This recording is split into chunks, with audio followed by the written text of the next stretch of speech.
Raja nyaeta bagian pangangkat carita dina wacana lalakon pantun.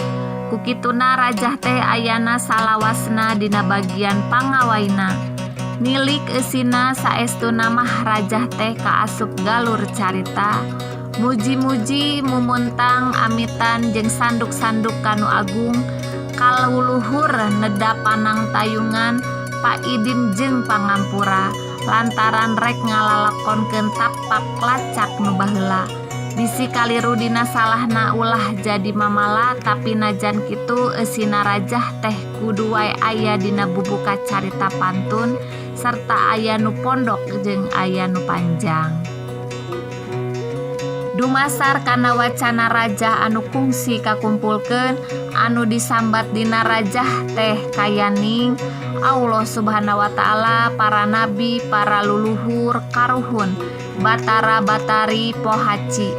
Ayana rajah dina carita pantun bisa dijieun ciri yen ngalalakonkeun eta carita teh lain sagemblengna widang sastra, tapi mangrupa bagian tina upacara atawa ritual.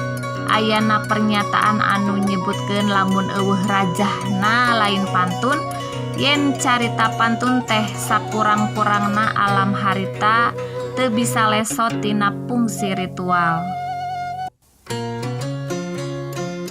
Wacana rajah ti unggal juru pantun beda-beda boh wandana boh eusina, tapi wacana rajah dina unggal lalakon meh sarua. Lamun dipantunkeun ku juru pantun eta keneh carukna rupaning sasambatan dina sawatara raja, nyebut-nyebut leluhur nabi jeung sajabana kudu ditilik tina mediana jeung kamekaran sosial budaya. Hirupna carita pantun relatif pageuh lantaran ngait fungsina dina sistem pranata sosial budaya.